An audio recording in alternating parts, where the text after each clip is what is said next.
Globally, France has become the fourth country to pass 10,000 deaths from COVID-19 after Italy, Spain and the US.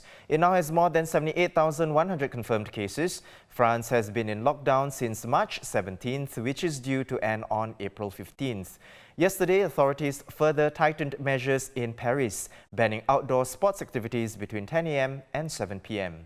Twitter's co-founder and CEO Jack Dorsey has pledged $1 billion of his personal fortune to COVID-19 relief efforts. He joins Amazon's Jeff Bezos, who pledged $100 million for food relief, as well as Facebook's Mark Zuckerberg. He offered more than $25 million to help research through the Bill and Melinda Gates Foundation. China reported 62 cases yesterday, double from the day before and the highest since March 25th. New imported cases accounted for 59 cases. Now this comes as the epicenter of Wuhan began allowing people to leave the city today, for the first time since it was locked down 76 days ago. Wuhan saw just 2 new confirmed infections in the past 15 days. In total, it has had more than 50,000 cases and more than 2,000 deaths. China correspondent Elizabeth Law is in Wuhan, and this is what it's like inside the Tianhe International Airport. So I'm in the Hubei Tianhe International Airport. Today is the first day that they have reopened after a 76-day lockdown. The first flight took off this morning at 7:25 a.m. It was a China Eastern flight that flew from Wuhan directly to Sanya in Hainan Island. There are no international flights that are coming in here yet, and there are no flights to Beijing, but airport authorities that spoke to us earlier said that, well, they are looking at reintroducing this flight. So now here I am in the airport, and most of the shops are reopened. As you can see, they've all got this QR code over there. So you're supposed to scan the QR code and take your temperature to show that you are well before you're allowed into the shop.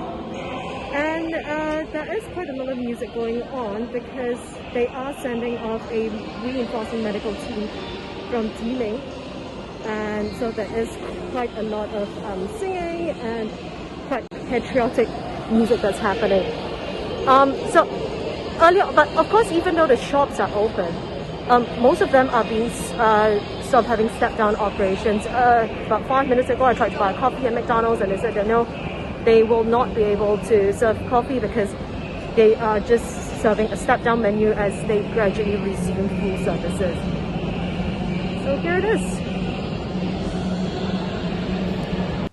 The intrepid Elizabeth joins us live from the streets of Wuhan. Hi, Liz.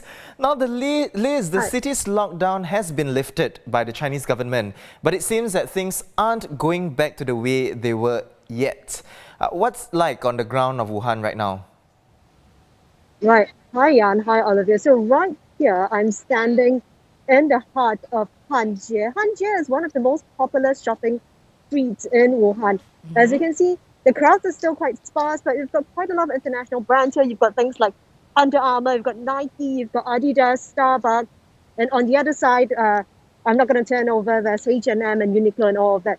So the people are starting to come back, but obviously it's still a very sparse crowd. People are still doing social distancing. Everyone is in a mask because it is the law that you have to wear a mask. And also, everything is just a little bit more muted. Like, for instance, to come into this shopping street from the main road, I had to scan a QR code to show that I was well, where I'd come from. I had to show them a scan of my passport just so that they would be able to track who was here. And then I had to have my temperature taken, and I sanitized my hands before I was allowed in. Well, Liz, thanks to your vlogging, we caught a glimpse of what Tianhe Airport looks like now. So how different is it compared to your last trip to the city early in January, I believe? Right. So today we spoke to some senior airport officials who said that today they have 200 flights, 96 taking off from Wuhan, and 104 that are landing here in the airport. Now, how this is different from usual is that they generally have about 600 flights. To 200 to 600, that is a lot of difference, which shows you how they are still really trying to get back to normal. And again, when we say normal, this isn't exactly normal per se, because there are still a lot of social distancing measures. Things are different. You have to scan QR codes. You have to have a temperature taken before going into stores. And I think that is not the normal society that we remember. Now, Liz, thousands are expected to leave Wuhan now that the outbound travel ban has been lifted. Reports are suggesting that more than 55,000 people will leave the city by train. With people crowded in tight spaces once more, is there a risk of another wave of infection? Are there any other potential problems that might emerge from this? Well, you see, it sounds like a lot, but don't forget, these trains are huge. And it doesn't mean that because there are 55,000 people that are leaving on trains, it means that they are going to be crowded together. There are social distancing measures in effect. The seating is going to be staggered, and each train can only take a maximum capacity, as with planes as well. There is a maximum capacity of passengers that they can take. Of course, every train is disinfected. You have to show that you have a green code, which means that you are healthy and you don't have the disease, and of course have your temperature taken before you're even allowed to board a plane. And from what I saw in the airport today, you basically go through at least 3 checks: one before you enter the airport, one before check-in, and one before you board the plane. So really, they are trying to make sure that no one is who is unwell is getting on the plane, which may infect people in a very crowded space.